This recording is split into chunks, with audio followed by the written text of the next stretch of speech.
Hacia una cultura inclusiva, paso a paso, día a día, que tu historia y la mía tengan espacio en la misma vida.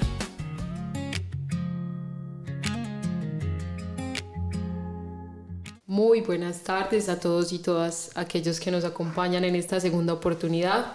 Bienvenidos y bienvenidas nuevamente al espacio de conversación, a nuestro podcast Hacia una cultura inclusiva. El día de hoy nos vamos a sentar alrededor de las estrategias pedagógicas, alrededor de esa conversación sobre la adaptación, la inclusión y la transformación misma. Para esta conversa vamos a tener el día de hoy dos voces muy especiales. Una de ellas, Dora Cárdenas, pedagoga, y Karen Cardona, docente. Sin más, les voy a dar la entrada para que ellas mismas se presenten. Bienvenidas, chicas. Muchas gracias, una alegría estar aquí compartiendo este espacio tan significativo. Mi nombre es Karen Cardona, soy docente en estos momentos de la institución educativa Mega Colegio de París. Muchas gracias por la invitación. Dora, bienvenida. Gracias, Karen. Grato saludarles, hacer parte de este conversatorio tan especial. Dora Cárdenas, con 40 años de trayectoria educativa, ya dedicada básicamente al trabajo individual, donde ya no me ocupo propiamente de la docencia en el aula ni en la dirección, pero sí desde este componente tan bonito que es poder abordar todo el tema de la neurodiversidad. Gracias por la invitación. Ok, muchas gracias a ustedes por aceptarla, gracias por estar dispuestas a tener estas conversaciones en voz alta, que tan necesarias son. Y en el capítulo 1 dejamos un precedente, y es que si no tenemos estas conversaciones entre nosotros, los que caminamos del lado de los procesos educativos y del lado de los acompañamientos, no estamos haciendo mucho, ¿cierto? Entonces, el día de hoy queremos hablar de algo que va más allá de adaptar, queremos hablar de la transformación en la educación y cómo la práctica, que también proviene de la conciencia y el corazón, son las que marcan la diferencia. Entonces, para que empecemos de lleno, vamos a hablar de qué es eso de la educación inclusiva, cuál es la percepción de cada una de ustedes frente a este tema tan amplio. Dora. Bueno, básicamente cuando hablamos de educación inclusiva, yo he venido como introduciendo en muchos de los docentes el término de neurodiversidad, acuñado precisamente en Thomas Astrom, quien nos habla de un trabajo diferente, no solo a nivel de las aulas, sino a nivel de la sociedad, ese que permite que el otro se sienta parte de. Yo lo definiría directamente así. Y rápidamente les quiero compartir algo que fortalece ese concepto, porque él dice que qué es lo que le enseñamos a nuestros hijos. Pues les enseñamos que 2 y 2 son 4, que París es la capital de Francia, y cuando les enseñaremos además lo que son. A cada uno de ellos deberíamos decirle, sabes lo que eres una maravilla, eres único. Y eso es inclusión. Maravilloso, Dora, muchas gracias. Sí, comparto mucho lo que dice Dora, y es que es importante que esta educación inclusiva empiece incluso desde los hogares. En mi experiencia fue un gran apoyo el hecho de que tengo 3 hijos, 2 de ellos son autistas, la mayoría el menor, y fueron mi inspiración. Yo digo que ellos llegaron a mi mundo a enseñarme y a transformar verdaderamente eso. Desde ahí empezó ese proceso de esa educación inclusiva, llevarla también a la familia, a la sociedad, a los colegios, a las aulas. Es un reto grandísimo porque aparte del conocimiento, que es importante tenerlo, es más valioso tener ese amor y esa entrega por querer hacer parte del cambio, ¿cierto? De que sea algo significativo para ti y para las personas que te rodean. Entonces me parece un reto grandísimo que se está manejando, pero que es algo muy bonito, que nos lleva verdaderamente a cambiar un poco la forma de ver, de visualizar como las cosas y de entender, de aceptar y de valorar cada ser humano que nos encontramos y que se cruza en nuestro camino. Gracias, Karen. Tú mencionas algo muy importante y es que sigue siendo un reto. ¿Qué elementos han identificado ustedes dos como educadoras, como personas constantes en esos procesos educativos o en esos procesos formativos más que educativos? Bueno, yo digo que dentro de ese reto el mayor tiene que ver no solamente con la familia, y ese primer componente básico de que la familia debe aprender a aceptar la condición en la que el niño llega, porque el niño llega es con una condición. El niño no es, y yo lo he insistido mucho en mis talleres, el niño no es un autista, el niño está en condición de autismo, porque aparte de tener ese diagnóstico, él tiene algo que se llama potencialidades, como los tenemos todos, ¿cierto? Entonces, ese es el primer reto, que la familia lo vea desde la realidad de lo que es. Hay otro reto, y es el reto de la escuela. La escuela como tal le corresponde pensarse su currículo, generar un proyecto educativo institucional incluyente, pero no solo desde aquel niño que tiene una neurodiversidad, porque todos de alguna manera somos neurodiversos, sino a partir de aquellos que piensan, sienten y actúan de manera diferente. Entonces hay un reto muy grande, porque al día de hoy uno sabe de gran cantidad de instituciones que todavía no han hecho la lectura de su currículo, y al hacer la lectura de su currículo viene el otro reto, y es el reto del maestro en el aula, ¿cierto? ¿Cuáles son las herramientas que al maestro se le brindan para que en un momento determinado el maestro se sienta con la confianza, la seguridad, la disposición, el amor y la entrega de decir: no tengo ningún inconveniente que me lleguen niños en estas condiciones, porque todos tienen cabida en mi aula? Pero realmente la situación no es así. Eso no es así tan color de rosa. Nosotros que hemos venido caminando por algunas instituciones del municipio nos hemos encontrado eso, y ¿saben qué es lo más curioso de todo en ese ejercicio? De encontrarnos que los maestros que mayor resistencia nos presentan en el momento en el que nosotros llegamos a vivir la experiencia de sensibilización es que son precisamente maestros que en casa tienen un hijo en una condición especial, ¿cierto? Entonces, si la escuela no se forma, si la escuela no se actualiza, si la escuela no brinda las herramientas, y aparte de todo no genera esa integración con la familia, y tampoco el sistema educativo lo aborda, porque aquí hablaríamos de las secretarías de educación que tanto le están apuntando a eso, estaríamos en un contexto desarticulado, y ese es el gran reto de la educación: cómo hacer que ese cerebro social conformado, yo le llamo la tricerebración, conformado por la escuela, por la familia y por la sociedad, le puedan apuntar a favorecer la inclusión en todos los términos. Dora, mil gracias. Karen. Sí, yo pienso que hay un reto gigantesco. Todavía se ve, ¿cierto? En las familias, en la sociedad, y en estos momentos principalmente en el aula, y es esa resistencia que se tiene a querer sostener algo que se llama normalidad, entre comillas, ¿cierto? Porque cuando se tiene esa resistencia es donde llega el inconveniente, que entonces recibimos estudiantes en las instituciones educativas con alguna condición, ¿cierto? Con alguna neurodivergencia, y ya llega el miedo, el temor, la angustia de los docentes. Se ve una cosa pues que empiezan ellos mismos a poner la barrera principal, sin darse la oportunidad de conocer el estudiante, de dialogar con la familia, de coger esa primer parte de apoyo, ¿cierto? Que es ese trabajo en el contexto, con los directivos, porque esto entra todo.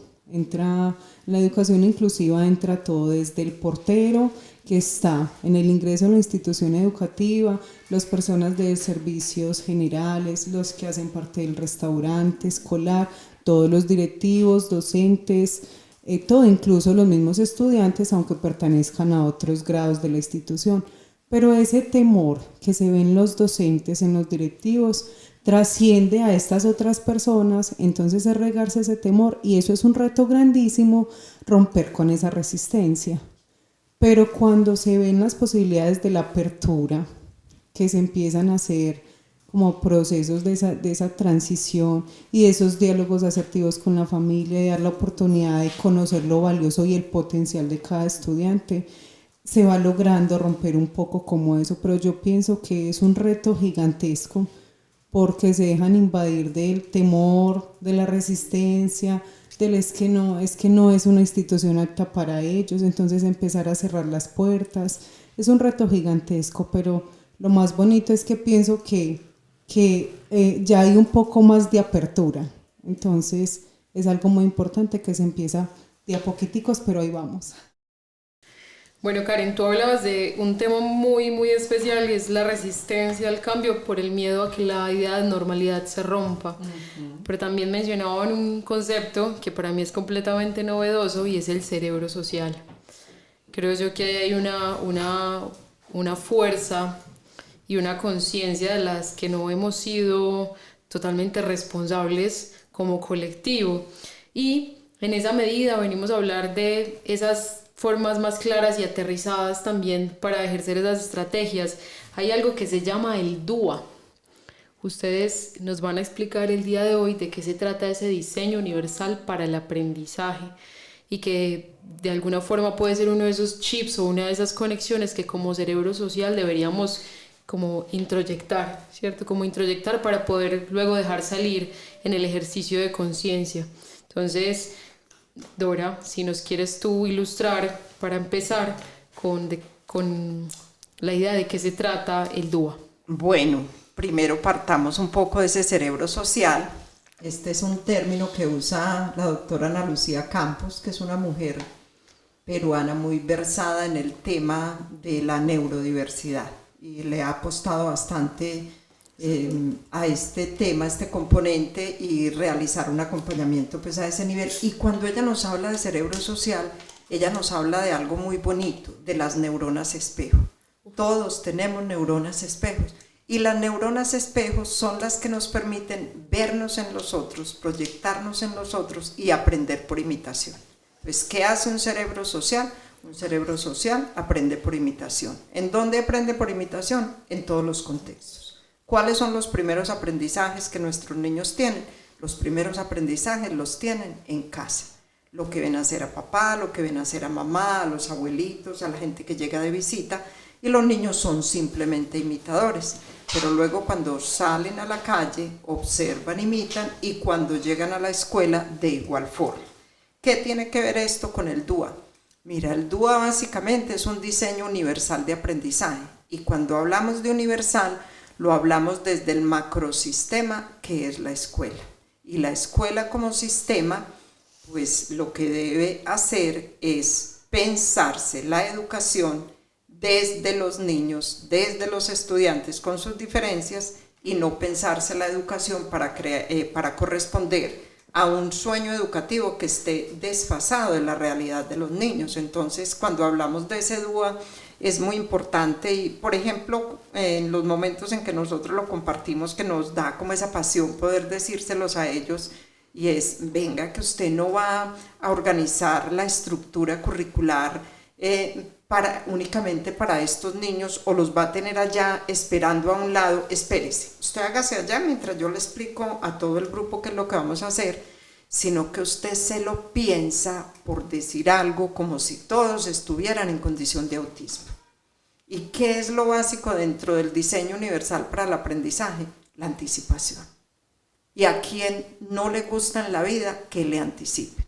Que le digan que si la van a llevar de paseo, va a ser tal día, va a ser a tal hora y usted requiere llevar tal cosa. Y que si el paseo no se va a dar, se lo digan de manera oportuna. Es un ejemplo muy simple, pero así actúa uno de los elementos básicos del DUA, y es anticipación, esas rutinas en el aula que aplican para todos. Y en esas rutinas está un ejercicio desde cómo iniciamos, cómo llegamos al aula, cómo nos conducimos a lo largo de la jornada, qué actividades vamos a hacer que sean individuales, qué actividades que sean grupales, Y de acuerdo con ese tipo de estrategias que vamos generando y que nos incluyen y nos vinculan a todos, lo hacemos también con la familia. Entonces, la familia lleva también las mismas rutinas a casa, las implementa en casa y no enloquecemos los niños, porque ese es el tema, que la familia habla un lenguaje y en la escuela se habla de un lenguaje totalmente diferente. Ha habido como mucha controversia en esto, sobre todo en el momento de sentarnos a mirar que sí y que no para los niños. Y el primer componente esencial en este caso es conozca, y lo dijo Karen ahora, conozca a sus estudiantes. Al inicio del año usted debe generar una serie de actividades que le permita revisar cuáles son esos niños que le están llegando al aula y cuáles son los estilos de aprendizaje que tienen. Todos no aprendemos igual. Hay niños que son muy auditivos, hay niños que son muy visuales, hay otros que son muy kinestésicos, de ahí que abordemos muchas veces el tema de las inteligencias múltiples. Y Tomás Astron lo refiere muy bonito, los nichos. Y el nicho es, ¿para qué es bueno este niño? Entonces el niño trae un diagnóstico que por su condición no va a aprender nunca las matemáticas, porque no le da, hay una parte de su cerebro que no es funcional. Y el maestro se desgasta bregando a que el niño le aprenda a escribir los números del 1 al 10.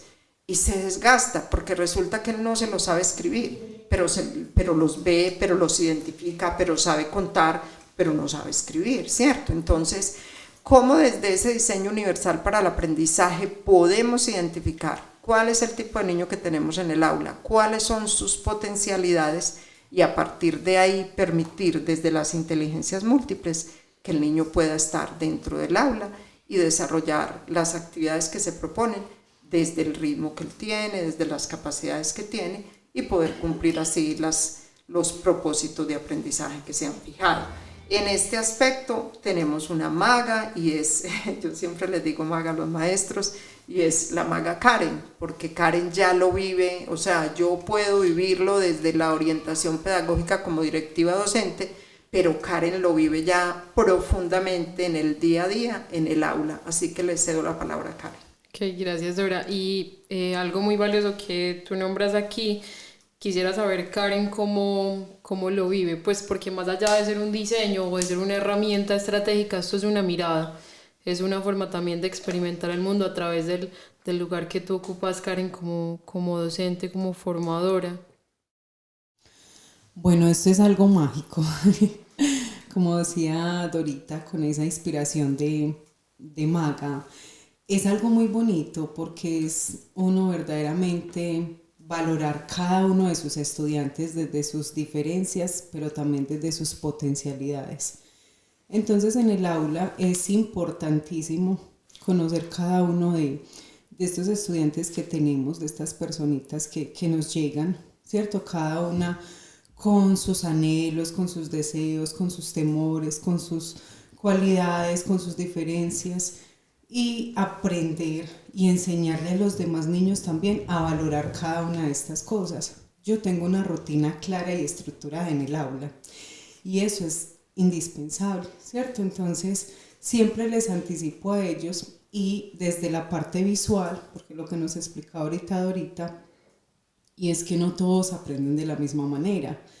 Entonces los conecto mucho con la parte visual.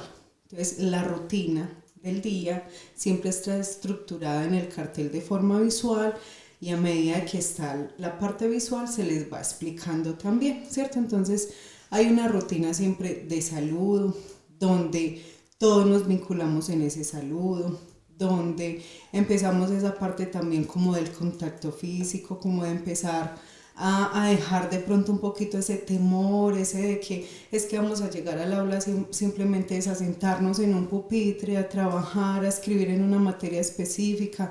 No, yo rompo todo esos paradigmas que se tienen como tal de una organización porque el sistema educativo lo pide. No, yo en mi aula puedo hacer en mi aula el orden y la estructura como yo quiera desde que apunte a esas necesidades y a esas potencialidades de mis estudiantes y que verdaderamente vea que me está funcionando y que para ellos es un interés grandísimo. Los vinculo a todos. En este año incluso tengo una estudiante hermosa Venía de un reto grandísimo por otras instituciones educativas, otra sede. Cuando me la presentaron, Dios mío, pues la presentación yo dije, Dios mío, entonces, ¿quién es? ¿Cierto? Porque a veces se comete un error muy grandísimo y yo digo que eso también es algo que tenemos que romper y es no dejarnos llevar por las etiquetas que se le pone a un estudiante o a una persona como tal. ¿Cierto? Yo, bueno, me di a la tarea de conocer a mi estudiante, de conocer a la familia, hablé con la familia, les dije cuál era mi forma de trabajar, de vincular, que yo necesitaba que ellos estuvieran muy de la mano trabajando conmigo, ¿cierto? Y empezamos todo un proceso, pues a los 2 días todo el mundo me preguntaba en la institución, ¿cómo vas con tal estudiante? ¿Qué tal? Ay no, qué temor. ¿Usted cómo hace? Y yo, súper bien. Mi estudiante, todos sus compañeros la adoran. Ella desde que llega al aula, todos los compañeros se paran a saludarla, le hacen la fiesta, van y le dan el abrazo, la ubican en su lugar. Entonces ya ella sabe cuál es la rutina estipulada que se trabaja en el aula y se vincula. Es algo muy bonito porque ella se para, lo que decía ahorita Dorita sobre el cerebro social, ella se para e imita a la profe. Entonces se para al frente a hacer toda la rutina junto con la profe y los niños son felices porque ella ya la tiene clara.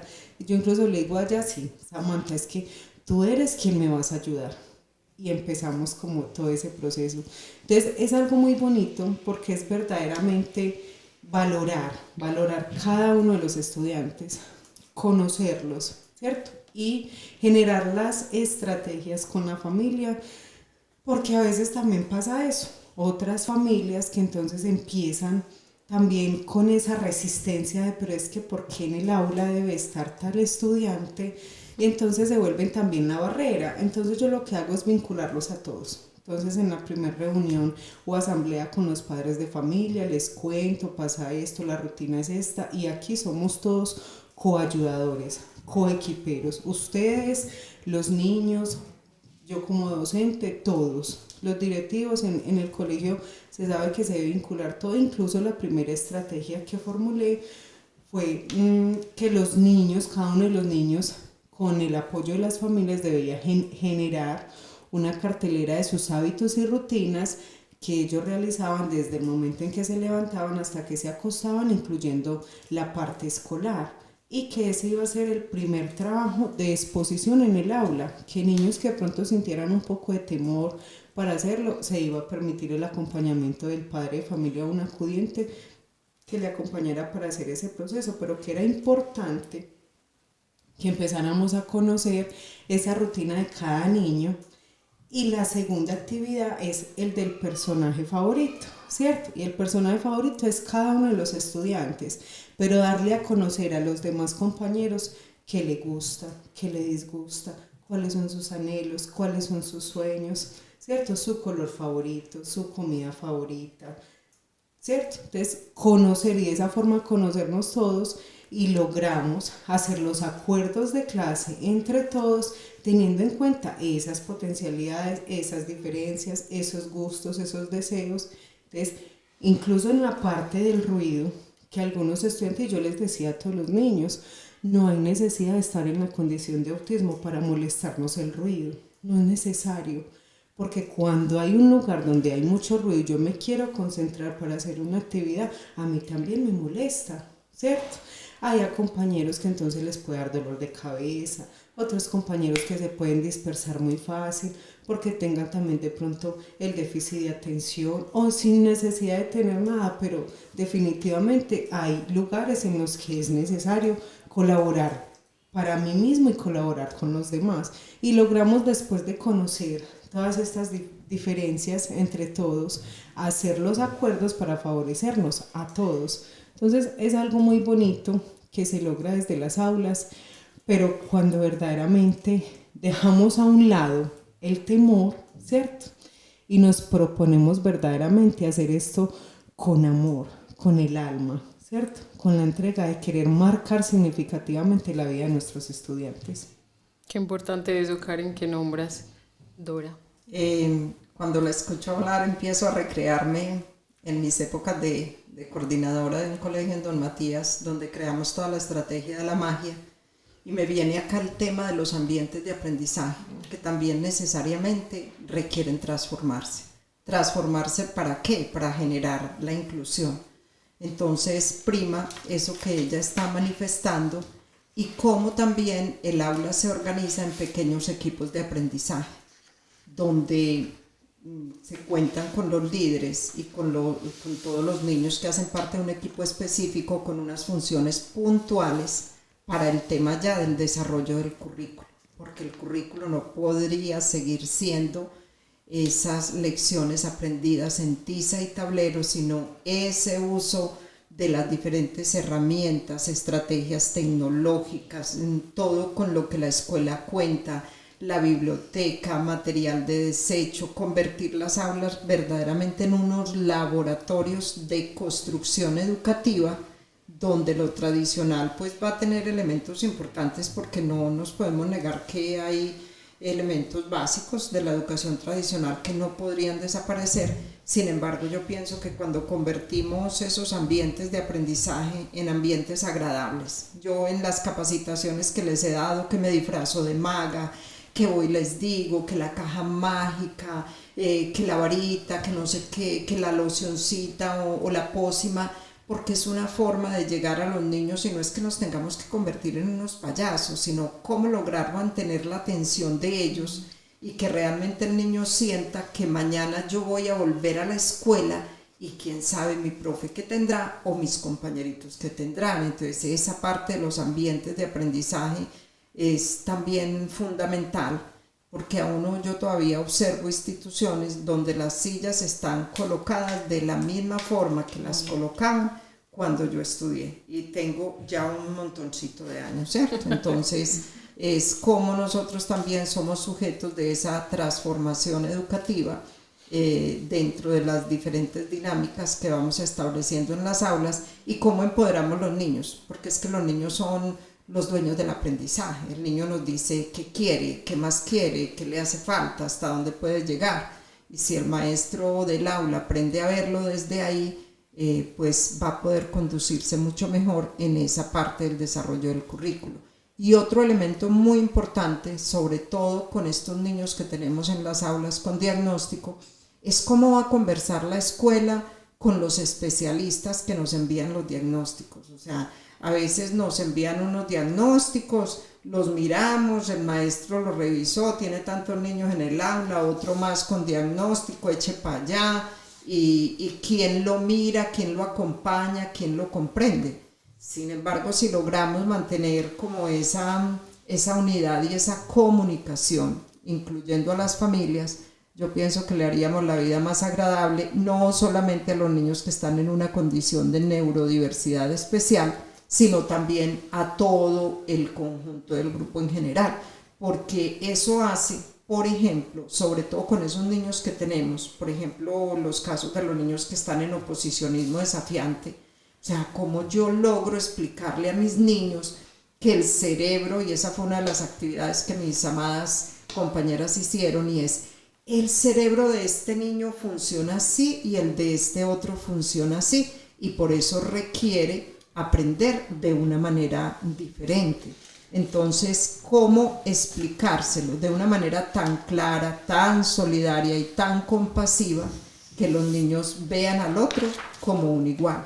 Esta transformación requiere primero de visión y algo muy importante, un corazoncito de mago. Qué bello eso, Dora.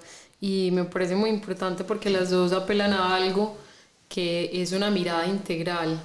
Ustedes apelan no solamente como a las estrategias como formalismos y como formas de intervención en el aula, sino de adaptación y sensibilización.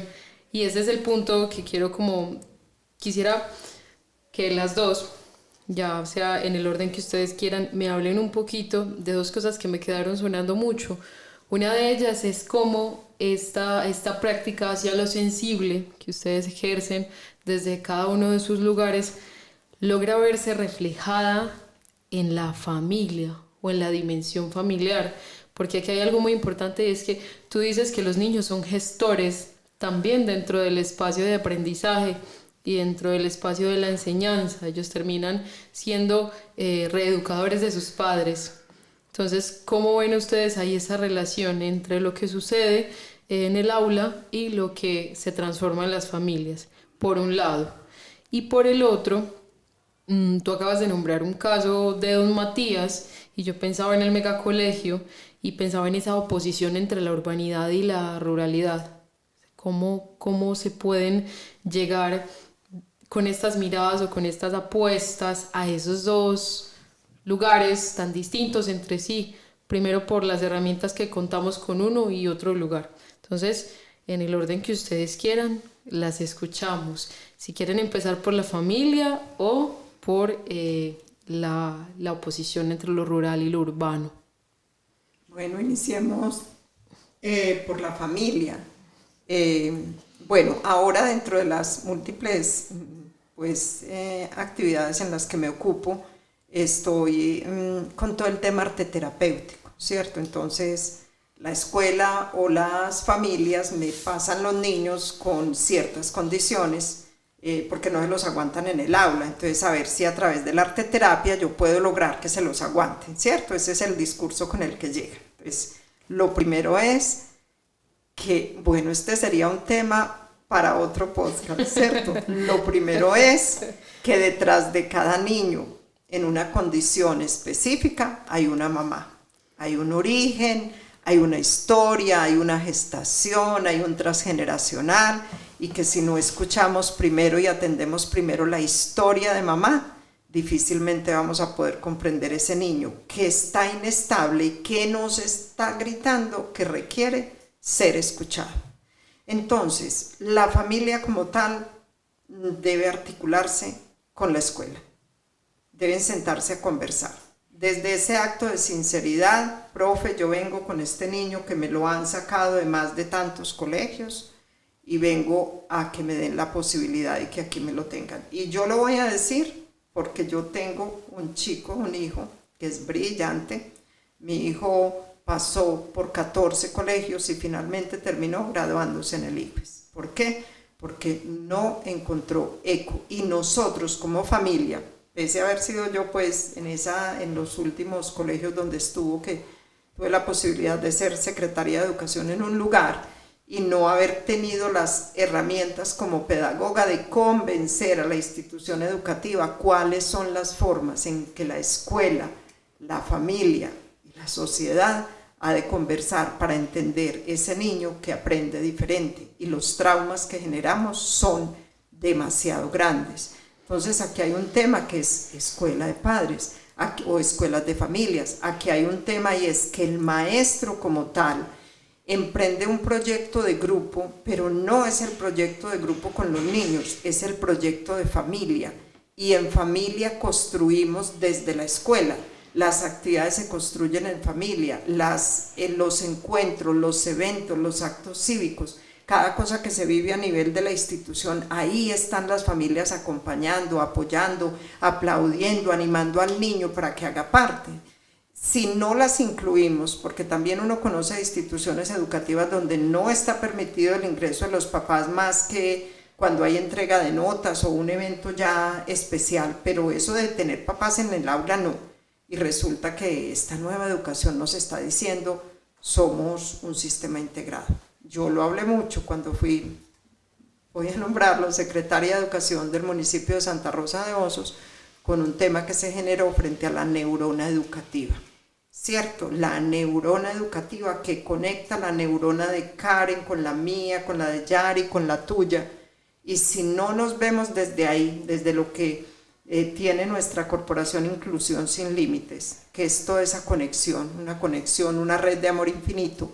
Si no lo vemos desde ahí, la familia seguirá desligada y seguirá pensando que la labor de incluir, de transformar y de educar a ese muchachito es netamente de la escuela, ¿cierto? Esto parte primeramente de la visión del directivo docente. Si el directivo docente no tiene la visión, el docente en el aula podrá hacer cosas, pero no podrá avanzar mucho, porque siempre encontrará un opositor en este sentido. Gracias, Dora. Karen, y ahora, ¿cómo ha sido en tu caso la experiencia con ese relacionamiento o ese vínculo entre las familias y el aula? Pues ha sido una experiencia muy bonita, pero regreso a la palabra del reto, ¿cierto?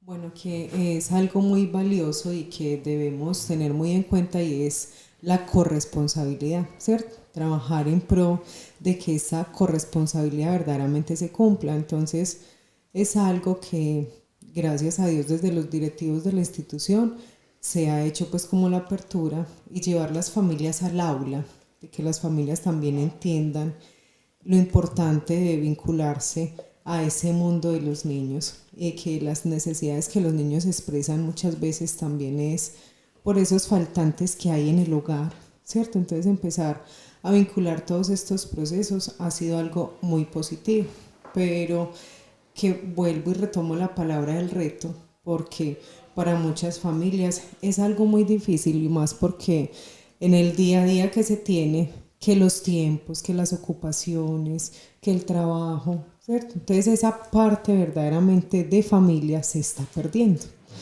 Y trabajar con las familias esto desde el aula, de saber que aunque tenemos mil ocupaciones, que aunque en muchos de los hogares no está presente ambos padres, pero entonces igualmente debemos cumplirle a nuestros hijos, ¿cierto? Que debemos tratar de que no sean ellos los que se vean como tan afectados de tantas situaciones.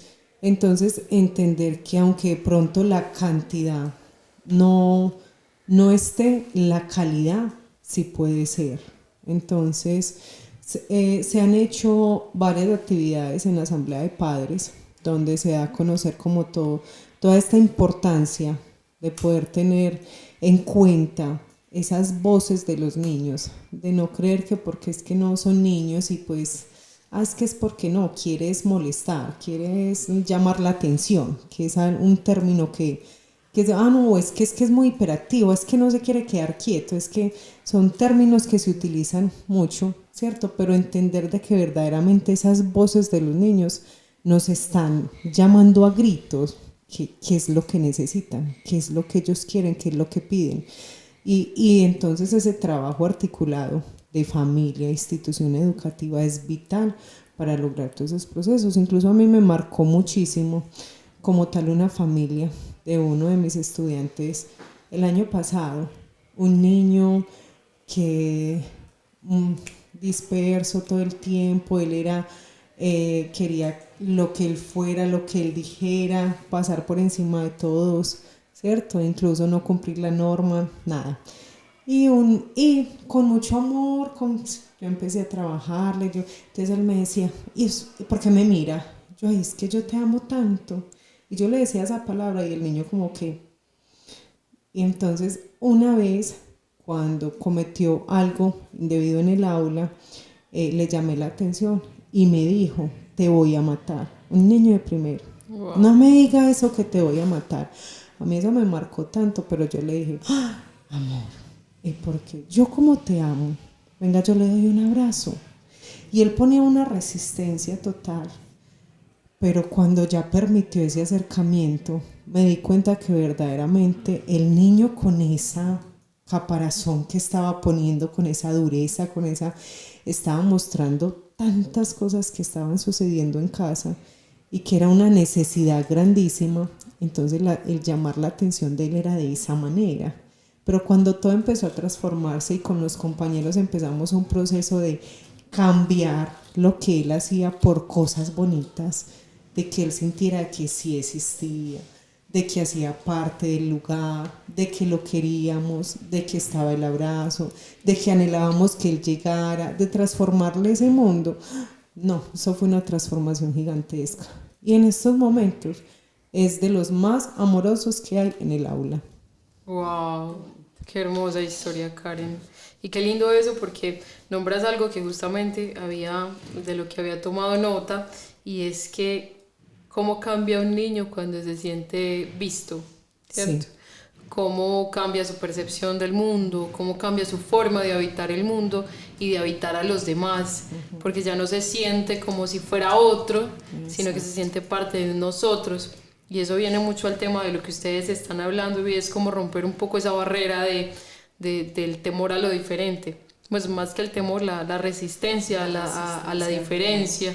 Y qué bueno, porque al menos en este caso hay un ejemplo clarísimo de que entendió que hay un mundo también diseñado para él, a su alcance, ¿cierto? Como tal vez por eso pregunto lo de la familia, porque claro, ellos se sienten vistos en el aula, se sienten acompañados, se sienten validados, pero cuando regresan de nuevo al hogar hay otras condiciones, hay unas condiciones que tal vez son ajenas a ellos, que en donde no están siendo parte de eso.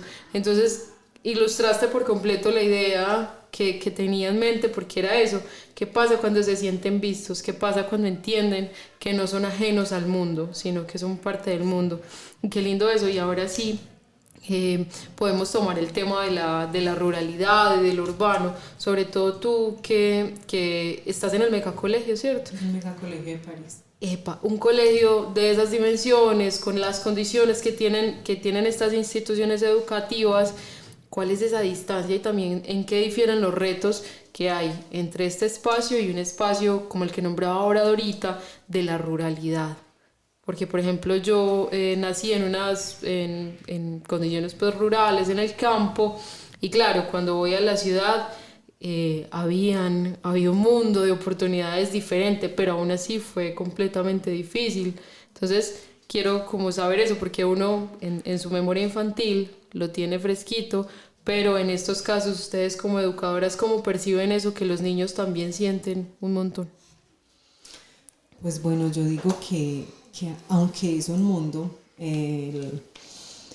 tan grande, ¿cierto? Como de tantas posibilidades, también es encontrar un mundo en los estudiantes de muchas ausencias, muchísimas ausencias, que yo digo que de pronto creería yo, ¿cierto? Sin asegurarlo, pero que de pronto en la ruralidad no se vea tanto.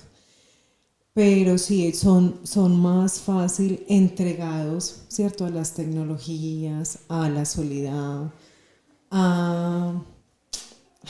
es que es como algo tan complejo. Ellos sí, incluso ver que muchas veces están los mismos compañeros en el entorno donde se puede trabajar esa socialización, y que los diálogos de ellos son incluso por medio de los celulares, ¿cierto? De los dispositivos, aún estando presentes en el entorno.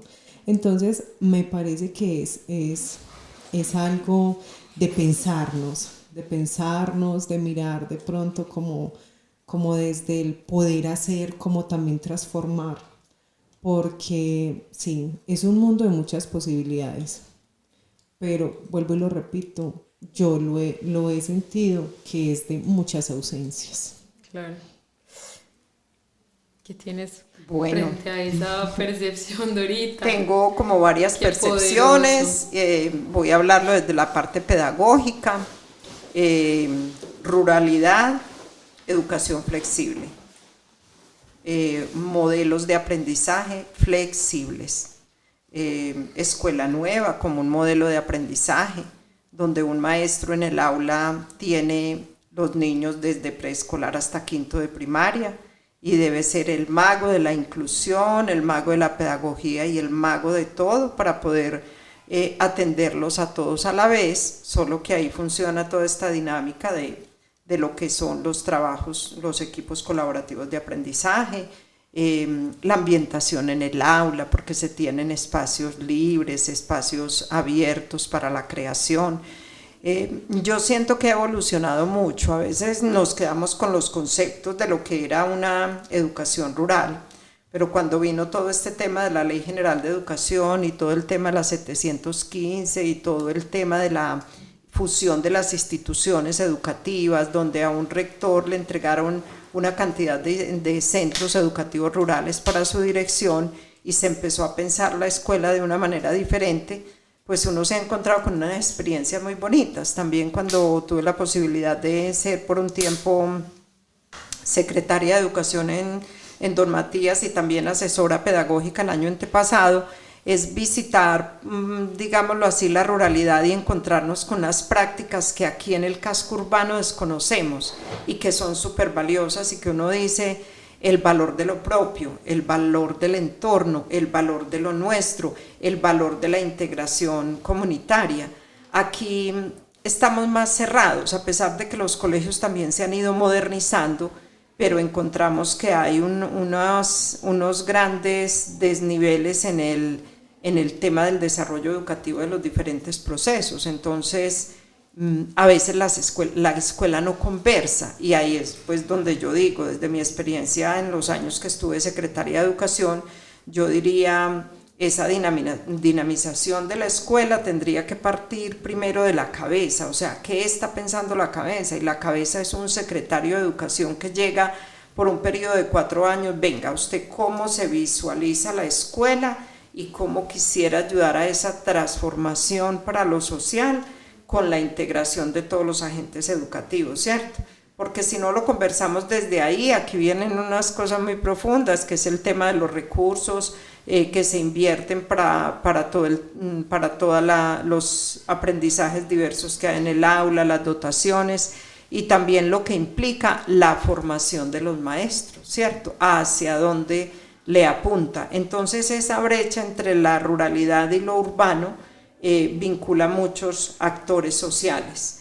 El maestro de la ruralidad tiene una tarea muy grande y a veces descalificamos o desconocemos la labor tan bonita que ellos realizan en sus entornos. Y también nos hemos encontrado con unas experiencias significativas que inclusive han sido galardonadas cuando vienen todos estos premios pues a los maestros cada año, porque uno encuentra que realmente hay maestros desde la ruralidad que le están apuntando al cuento, como también los que no, los que a veces no se presentan, los que no van, o los que siguen con esas metodologías que no son las más indicadas. El maestro de la ruralidad sufre mucho por el tema de formación, por el tema de actualización, por el tema de profesionales.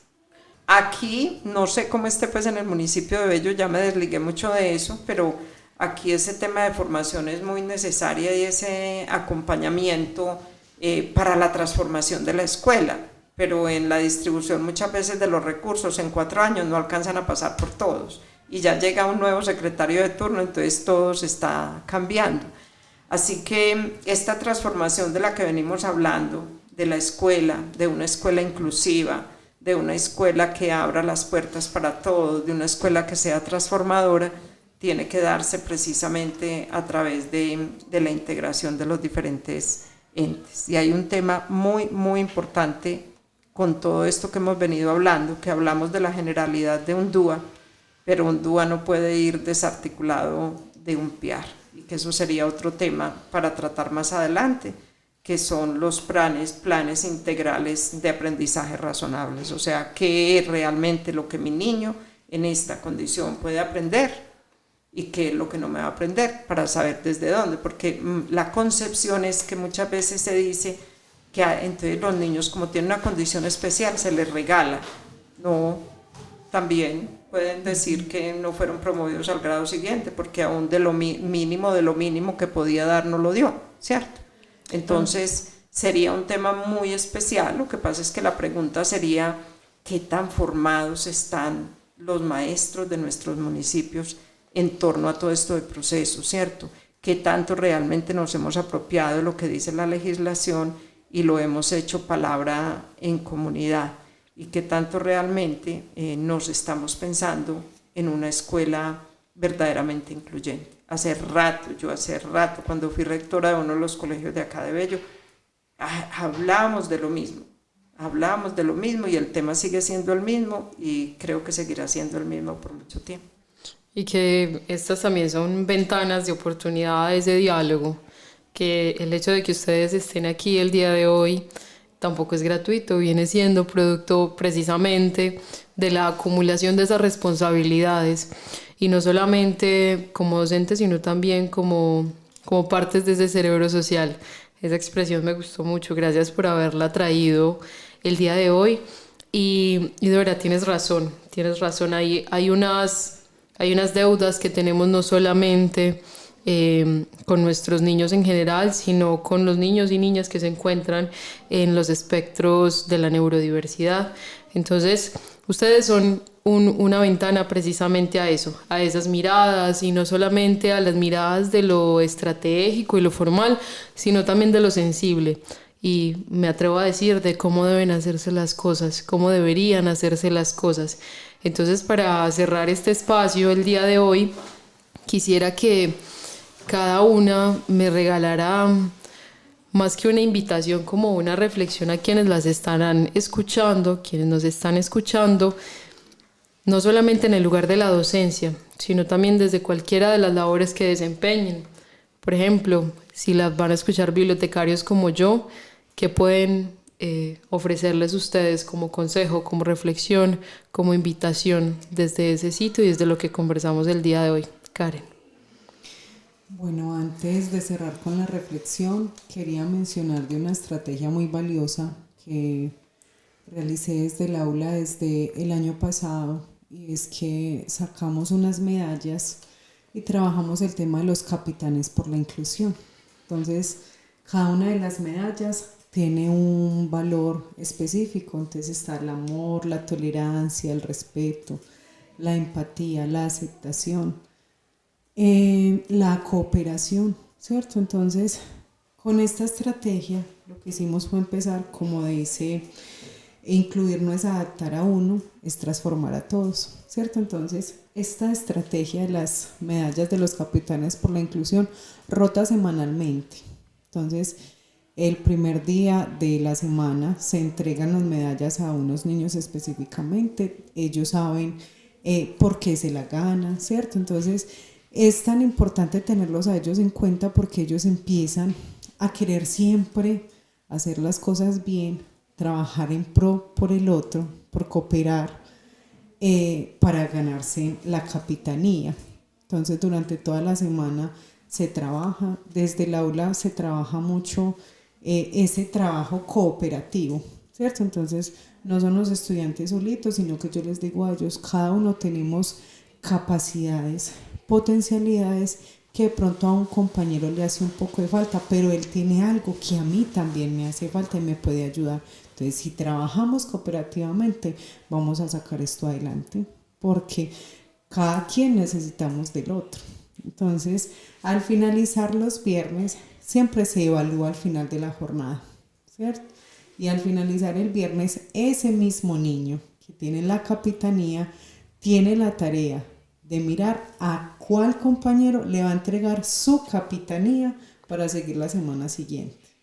Y esto también se ha trabajado con las familias. Entonces, al vincularse familia y estudiantes, se ha logrado una transformación maravillosa. Maravillosa porque incluso cuando están en los descansos, que los otros niños de los otros grados ven que los niños salen al descanso y portan su capitanía en todo momento en el restaurante escolar, en los descansos, se preguntan, ay, ¿usted por qué tiene esa medalla? Y ellos con ese empoderamiento explican el por qué, qué hacen para ganársela, cómo favorecen al compañero, y en todo momento están pendientes de cumplirla, no solo en el aula, sino en los diferentes espacios de la institución. Y esa es una estrategia tan bonita porque ellos se sienten importantes, que existen, que pueden ellos mismos transformar, que es lo que se quiere y se pretende, que todos podamos vincularnos verdaderamente a que este proceso se cumpla de forma significativa. Súper bello ese ejemplo, muchas gracias, Karen. Bueno, y como para terminar como reflexión, yo digo que es vital que en todo momento demostremos ese amor y esa empatía por el otro, sea quien sea, ¿cierto? Porque muchas veces se nos hace más fácil el señalar, el opinar sin conocer el mundo de la otra persona, ¿cierto? El etiquetar. Nada más ayer me pasó cuando venía bajando con mi hijo en un bus, veníamos bajando del Tambo, y el niño, cuando nosotros nos subimos, ya no había ningún puesto. Entonces el niño manoteó, tiró sus manos y ¿ahora dónde me voy a sentar? Y al hacer así, le pegó a un señor que estaba parado y el señor a mí, pero qué grosería, enséñele modales a ese niño que... Entonces yo cogí el niño y le dije al señor, señor, el niño en ningún momento lo está tratando mal. Mire, me pegó. Yo le dije, él es un niño que está expresando una necesidad. Muy claramente dijo, ¿dónde me voy a sentar? Nosotros como adultos sabemos que es necesario que un niño en un transporte tenga un puesto. Entonces debemos ser nosotros los que tengamos empatía de entender que el niño expresa una necesidad. Al bajar las manos, sí, le manoteó, le pido disculpas por eso, pero eso no define que mi hijo no tenga modales. Entonces lo invito a que conozca también, antes de soltar el discurso, piense de pronto qué es lo que también va a decir. Y ya me senté con el niño. Pero se nos hace muy fácil eso, ¿cierto? Entonces cuando incluso nos encontramos en bibliotecas, en centros comerciales, en el mismo metro, porque son algunas dificultades que presentan algunos niños en ciertas condiciones de tener que estar de pronto con personas en tumultos, en cosas de mucho ruido y eso, que entonces entran en una crisis y es tan fácil para la sociedad de una opinar sin saber verdaderamente de ponernos en el papel de la otra persona, qué está pasando, ¿cierto? Antes, en vez de opinar o meterme de forma negativa, ser un colaborador, te puedo ayudar, necesitas algo, es difícil, porque encontrar personas así es difícil. Entonces yo digo que la reflexión sería esa, que aprendamos de pronto, como nos decían a nosotros nuestros papás, pensar antes de hablar y aprender a tener empatía por el otro, y que cuando verdaderamente vemos las cosas desde el corazón y con ese amor, podemos empezar a entender esos diferentes mundos, esas diferentes diversidades y neurodiversidades que encontramos en una sociedad que nos pertenece a todos. Súper interesante y qué bello ejemplo. Muchas gracias, Karen.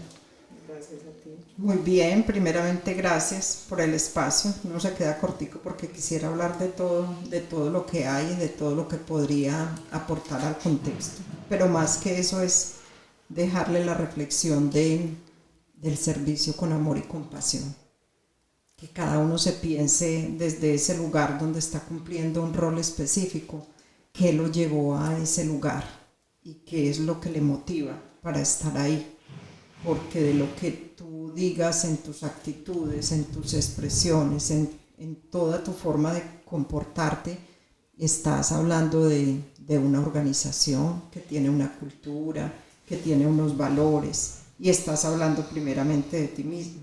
Entonces, cuando lo vemos desde el tema de la inclusión, que no lo abordo solo desde los niños en condición de neurodiversidad, porque eso es exclusión, o sea, eso es fragmentar, eso es segmentar, y la lucha de muchos maestros por mucho tiempo, quedan unos que todavía siguen peleando por eso, es porque los niños en esta condición están incluidos, están metidos en nuestros salones, si a esos los debieran de tener allá en unos salones diferentes o tenerlos en una institución especial, ¿cierto? Y el asunto es una sola sociedad para todos, donde cada uno cumple muchos roles específicos, pero en ese rol de interacción y de servicio con el otro le debe mover la pasión y sobre todo el profesionalismo. Gabriela Mistral lo decía muy bonito en uno de sus poemas: ama, y si no puedes amar, no enseñes. Y realmente nosotros todo el tiempo estamos enseñamos con el ejemplo, enseñamos con la palabra, enseñamos con muchas formas de conducirnos en la vida, y todos somos aprendices de la vida, todos, absolutamente todos, no solamente los niños, todos aprendemos todos los días de alguien, y de verdad que ese aprendizaje que podamos nosotros generar para los demás, yo se lo digo a mis hijos mucho, es dejar una recordación, una huella bonita, o sea, pase por la vida del otro, permitiéndole al otro ser, reconociéndole desde lo que es en su diversidad, y eso hace un mundo más diferente, que es una utopía, me dicen muchos, pero si lo hace solamente uno, es a una generación completa que está impactando. Muchísimas gracias por el espacio. No, Dorita, gracias Dora, gracias Karen. Gracias a las personas que hacen posible este espacio, no solamente las que se encuentran conversando en esta mesa en cada oportunidad, sino a las personas que están detrás de este espacio. Hacia una cultura inclusiva también es una propuesta por esto, por sensibilizarnos y por compartir precisamente estas conversas, estos diálogos que deberían estar teniendo sitio, pero que no habitamos constantemente. Entonces las gracias son para ustedes por aceptar la invitación, por venir con el corazón abierto, con el alma abierta y con la generosidad completamente dispuesta para los que las estamos escuchando, porque yo también soy una escucha de este espacio y un aprendiz. Entonces les agradezco, qué conversa más rica, espero que nos podamos encontrar en otros espacios y que estos espacios no solamente se queden aquí, sino que trasciendan. Entonces la invitación para los que nos están escuchando es no solo ponerse la 10 con esto, sino también compartir este capítulo. Entonces, chicas, mil y mil gracias. Muchas gracias a ustedes. Bendiciones.